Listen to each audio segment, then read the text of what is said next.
तारिक भाई पीछे हो जाओ ना, तारिक भाई आ गया।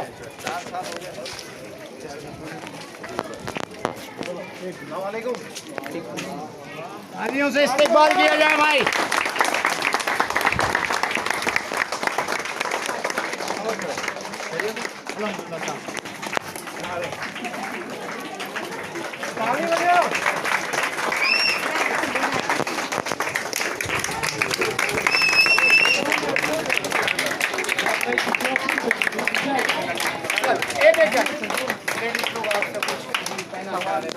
सवाल वाल नहीं है।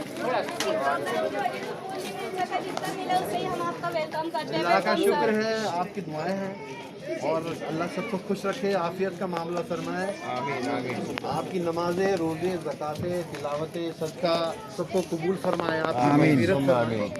और ये वबा और महामारी जो छाई है, मैं आप तमाम से गुजारिश करूँगा कि इसको हल्के में ना लें आप लोग। बेशक में ना लें, इसको संजीदगी से लेने की ज़रूरत है, क्योंकि अल्लाह ताला ने हमको सारी दुनिया की खुशियाँ दी हैं, माँ बाप दिए हैं, भाई बहन दिए हैं, जितनी खुशियाँ दी हैं, जितनी नेमतें दी हैं, तो जिम्मेदारियाँ भी उसने उतनी दी हैं। अगर कोई शख्स अपनी फ़िक्र नहीं करता है, अपनी सेहत की फ़िक्र नहीं करता है और ऐसे कोरोना जैसी महामारी की बीमारी उसको लग जाती है, थोड़ा दूर हो, और दीगर अमराज से अगर वो पहले से बीमार है तो उसके जान हल्क होने का चांस बहुत ज़्यादा होता है जी। और ऐसा कोई शख्स जिसके वालिदैन ज़ैफ़ हो गए, बूढ़े हैं घर में जी, बच्चे मिस्कीन है, कोई माजूर है, कोई मिस्कीन है, बच्चे छोटे हैं, ऐसे शख्स की जिम्मेदारियां पूरी किए बगैर अगर वो दुनिया से रुखसत होता है तो उससे बेशक सवाल किया जाएगा, तूने अपना ख्याल क्यों नहीं रखा, क्यों नहीं। तो ये हमारा रब हमसे पूछेगा। और मैं रिजवान भाई और उनके सभी साथी हमारे भाई, इनका तहे दिल से शुक्रिया अदा करता हूँ कि इस वबा महामारी के वक्त में माह रमज़ान का मुबारक महीना चल रहा है, तीसरे आशरे में हम, तीसरा आशरा शुरू हो गया, तीसरे आशरे में हम लोग हैं, दूसरी ताक़रात है आज। इसीलिए और ऐसे माहौल में हमारे शहर की सनत मुश्किल में है, मज़दूरों पे मुश्किलात आ पड़े हैं और आमदनी नहीं है।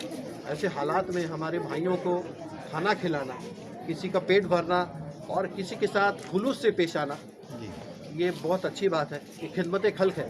अल्लाह आपको जज़ाए खैर दे, इस बात का अजर अल्लाह आपको दे। और फरमाऊँगा कि अल्लाह ताला फरमाता है वल अस्र इन्नल इंसान लफ़ी खुस्र इल्लल्लज़ीना आमनू व आमिलुस सालिहाती व तवासौ बिहक़ व तवासौ बिसब्र। अल्लाह कहता है कि कसम है ज़माने की, कसम है ज़माने की, इन्नल इंसान लफ़ी खुस्र, बेशक इंसान बड़ा खसारे में है,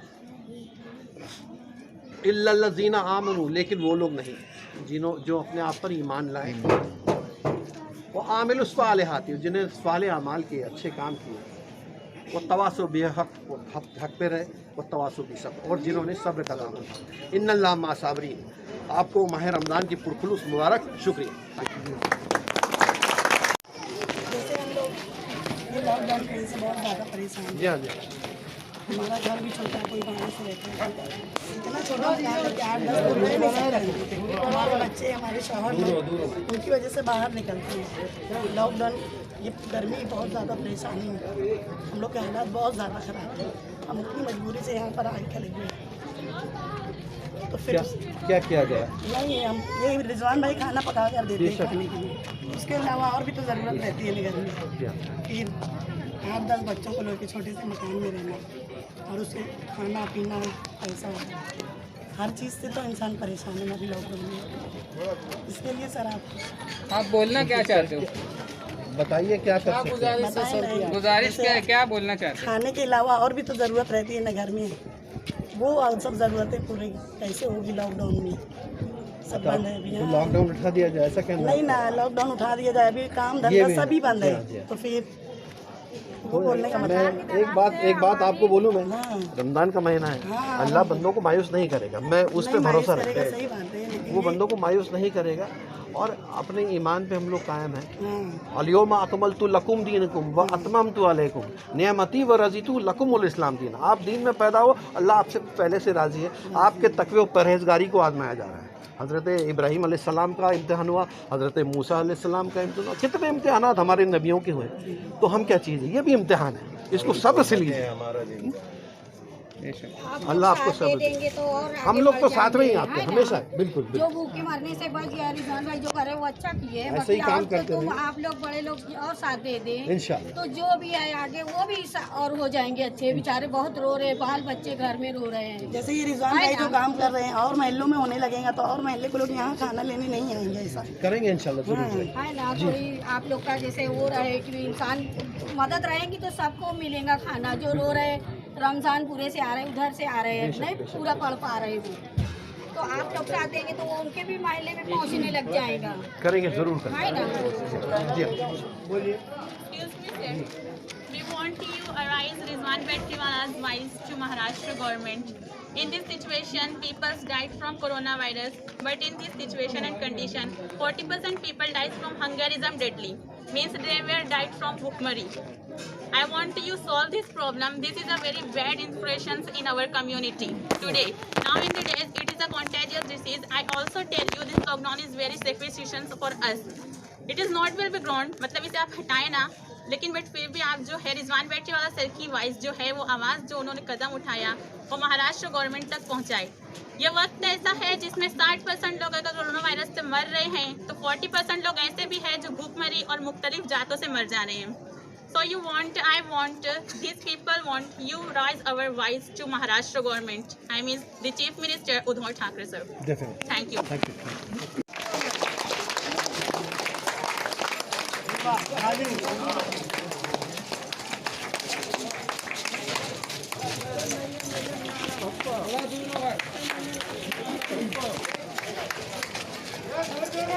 सारे लोग बाहर ही रुक जाना, अंदर कोई नहीं आएंगे। साथ के अलावा जिम्मेदारों के अलावा सारे लोग यही खाएगा सब लोग।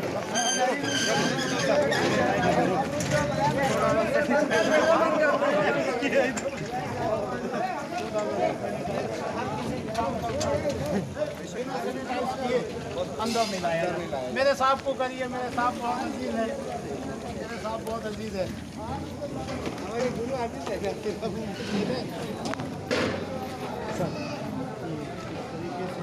भाई जरा सामने से प्लीज मीडिया के लोगों को आने दो।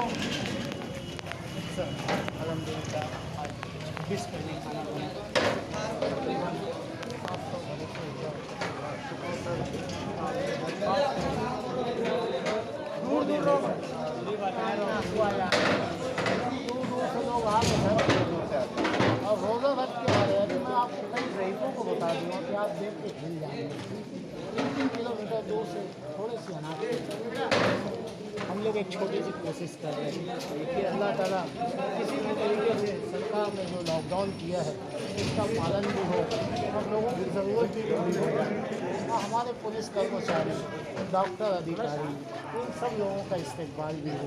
ऐसी छोटी सी हम लोग कोशिश कर रहे हैं। सर आपसे रिक्वेस्ट है कि आप हम लोग दबे कुचले लोगों की, गरीब आवाम की आवाज़ आज आपको सरकार ने यहाँ भेजा है। सर ये हमारे शहर की खुशकिस्मती है। हम बहुत खुशकिस्मत है कि आप हमारे गांव शहर के लिए सरकार ने आपको चुन के भेजा है। सर आप ईमानदाराना तरीके से यहाँ की मुखलिसाना गरीबी मजबूरी आवाम तक बताएं। हमारे पुलिस वाले बहुत मेहनत कर रहे हैं सर, बेपनाह मेहनत कर रहे हैं। बेचारे बहुत बीमार पड़ गए, वो भी थक गए सर। लेकिन लोगों की मजबूरी है सर। यहाँ गैर कानूनी ज़मीनें, एम्यूनिटी की ज़मीन, स्कूल की ज़मीन, हॉस्पिटल की ज़मीन, सब तमाम इनलीगल ज़मीन जो महानगर पालिका की है, यहाँ के ज़मीन माफियाओं ने उन्हें 12-25 के टुकड़े करके गरीब आवाम को, गरीब जनता को सर फंसा दिया है। एक घर के अंदर में सर कम से कम 12-15 लोग रहते हैं सर। छोटा छोटा झोपड़ा है, उस झोपड़े के अंदर इस रोज़ा रख के तपती हुई धूप में लोग कैसे रहेंगे? वो बाहर निकलते हैं। हमारे पुलिस वाले भी क्या करेंगे? बहुत कॉपरेट कर रहे हैं मालेगांव शहर को। साहब आपसे दरख्वास्त है किसी भी तरीके से यहाँ पे रोकिए और सरकार तक का ये बात पहुँचाइए कि आवाम की ज़रूरत पूरी हो जाए। तो आप छाती ठोक के जाके बोलोगे कि थोड़ी तकलीफ उठा लो, घरों में रहिए।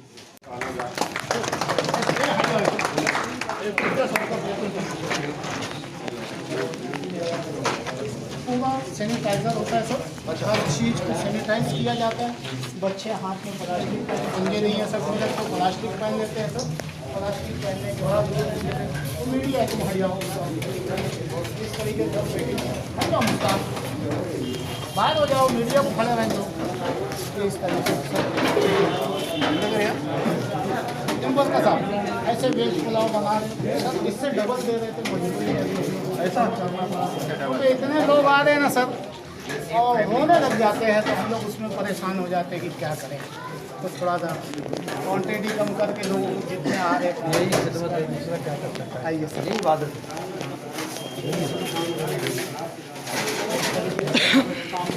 पूरी स्कूल को सैनिटाइज करते हैं सर, पूरी स्कूल हमारे पास दवाइयाँ हैं, सब है, सब अपना लाया हुआ है। ये साहब अंदर से बाहर तक जो बच्चे काम शुरू करते हैं उससे पहले एक एक बच्चे को नीचे से ऊपर तक सैनिटाइज किया जाता है और सोशल डिस्टेंस कायम रखते हैं ताकि आप दूर रह के। ये सोशल डिस्टेंसिंग नहीं है, ये नहीं है, ये मीडिया वाले नहीं कर रहे हैं, ये नहीं है। ये अभी थोड़ा सा बाहर के हम लोग सिर्फ 15 लोग को रखते हैं सर अंदर। अपना ख्याल करे, घर वालों का ख्याल करे, अपना ख्याल कीजिए, घर वालों का ख्याल कीजिए। आप इससे पहले भी मालेगांव शहर में रहे, कई दिनों से यहाँ पर ये चर्चा थी कि सुनील कलादना साहब मालेगांव तशरीफ ला रहे हैं, तो मालेगांव शहर वालों को बहुत ही खुशी थी। आप मालेगांव शहर आए, आपका इस्तकबाल मीडिया की जानिब से करते हैं हम लोग, और मालेगांव वालों को आप क्या संदेश देना चाहेंगे अभी इस? बहुत बहुत शुक्रिया। माह रमज़ान का मुबारक महीना है। मैं चाहूँगा कि सबको मैं मुबारकबाद दूँ और शहर के सभी अहलियान शहर माह रमज़ान में अपने तकवा और परहेज़गारी के सबूत अपने रब को दे रहे हैं। सारे आलम इस्लाम में सारे मोमिन, और इसका अज्र अल्लाह उन्हें दे। जब ईद उल फित्र में बारगाह इलाही से बंदे निकलेंगे नमाज अदा करके, अल्लाह का हक़ अदा करके, तो अल्लाह ताला फरिश्तों से फरमाएंगे कि देखो मेरे बंदों ने मेरा हक़ अदा कर दिया है, आज मैंने इनकी मग़फ़िरत कर दी है। इस तरह का अल्लाह का फरमान होगा। और ये मैं चाहता हूँ कि अल्लाह आप तमाम को खुश रखे, हर जायज़ मुराद पूरी करे, आफ़ियत का मामला फरमाए, आपकी नमाज़ें, तिलावतें, रोज़े, ज़कातें, सदका, आपकी तरावी सबको कबूल फरमाए, खुशियाँ नाज़िल फरमाए और आपकी मग़फ़िरत फरमाए। रिजवान बैटरी वाला टीम को आप क्या मैसेज देना चाहेंगे, उनकी हौसला अफजाई के लिए क्या बोलेंगे? रिजवान भाई को मैं गुज़िश्ता 6-7 सालों से जान रहा हूँ। ऐसी खिदमत अंजाम देने वाली बहुत कम शख्सियत मैंने ज़िंदगी में देखी है। और शहर का कोई भी मसला हो, रोड का हो, गरीबों का हो, गटर का हो, यहाँ तक कि इस शख्स ने ऐसी जगहों पर जाकर काम किया है रिजवान भाई ने कि एक माशरे के लिए ये एक मिसाल है। ऐसी हिकमत अमली और लोगों के लिए दिल में दर्द लेके जीना, ये खिदमत खल्क है। और मेरी समझ में सही मायने में यही इबादत है। आपके आने से शहर मालेगांव में लॉकडाउन का सख्त होगा कि जैसे अभी है वैसे ही रहेगा? लॉकडाउन सख्त होना चाहिए, जहाँ ज़रूरी है वहाँ सख्त होना चाहिए। आपका लायका अमल क्या होगा अगला आने वाले दिनों के लिए आपके डिपार्टमेंट की तरफ से? डिपार्टमेंट मेरा कोऑर्डिनेशन का है, मेरा डिपार्टमेंट कोऑर्डिनेशन का है। इस ताल्लुक़ से मेरा काम ये है कि मैं सारे डिपार्टमेंट्स को साथ में लेके चलूँ, कहीं कुछ कम ज़्यादा है तो उनको बताऊँ और गवर्नमेंट को मैं रिपोर्ट करूँ। तो ये मैं जो देखा जाएगा, जिस तरह से मैंने आज कल उलमा इकराम की एक मीटिंग है, आज कुछ डॉक्टर्स के साथ मैंने मुलाकात की है, कुछ अदारों के साथ मुलाकात की है, पावरलूम एसोसिएशन के मेम्बरान हैं, ज़िम्मेदारान हैं, उनके साथ मुलाकात करनी है। ये सब देखे शहर में क्या मसाइल हैं और माह रमज़ान में किस तरह से हम हमारे मज़दूर भाइयों को मदद कर सकें या तो उनकी रहनुमाई कर सकें, किस तरह से काम करें, इस पर सोच विचार होगा। जी, शहर मालेगांव में कोरोना वायरस के पेशेंट जो पड़े हैं, कहीं ना कहीं ऐसा चर्चा भी है, इसके जिम्मेदार जो है पुलिस को भी बोला जा रहा है, उनकी सख्ती नहीं होने की वजह से डॉक्टरों को बोला जा रहा है और लीडरान को भी बोला जा रहा है। आप इसके लिए क्या बोलते हैं, किसको जिम्मेदार बोलते हैं आप? मैं इसके लिए पुलिस को जिम्मेदार नहीं ठहराता, क्योंकि पुलिस ने अपना फ़र्ज़ निभाया है। पुलिस ने बड़ी सख्ती से अपना फ़र्ज़ निभाया और पुलिस भी एक इंसान है। ज़रूरियात ज़िंदगी के लिए जब लोगों को छूट देनी है, रियायत देनी है, तब दी गई है। लेकिन लोगों की ज़िम्मेदारियाँ बहुत ज़्यादा है, आवाम की ज़िम्मेदारी ज़्यादा है। मालेगांव में हम ये भी समझते हैं कि 12 बाय 15 के मकान होते हैं, गर्मी बहुत है, छोटे से घर में बहुत से लोगों को रहना पड़ता है, तो घर में बैठना मुमकिन नहीं होता। लेकिन अभी वक्त ऐसा आया है, ये हमारा इम्तिहान है। हमको अगर जीतना है तो सब्र का दामन थामना होगा, नहीं तो ये महामारी शहर से निकलना बहुत मुश्किल होगा, क्योंकि इसकी चेन को तोड़ना पड़ता है। इसका मुसलसल जो सिलसिला इसका जारी है उसको तोड़ना पड़ता है। अगर उसको आप तोड़ेंगे तो वो ख़त्म होगी, अगर वो नहीं टूटेगी, माशरती दूरी, सोशल डिस्टेंसिंग अगर आप नहीं रखेंगे तो हम इससे जीत नहीं पाएंगे, क्योंकि ये उसी पे ज़िंदा है, ये उसकी जो फतेह है वो इसी पे बरकरार है, तो हमको उसको तोड़ना होगा। इसीलिए शहर के बाशिंदों को, माँओं को, बच्चों को, बूढ़ों को, भाइयों को, बहनों को ये समझना होगा कि हमको ये लिंक तोड़नी है, हमको घरों में रहना है, सोशल डिस्टेंसिंग करनी है, सफाई रखनी है। पाकी आधा ईमान है, हमारे नबी ने फरमाया है। सफाई रखनी है, हमारे हाथों को साफ रखना है और अपने माशरे को बचाना है।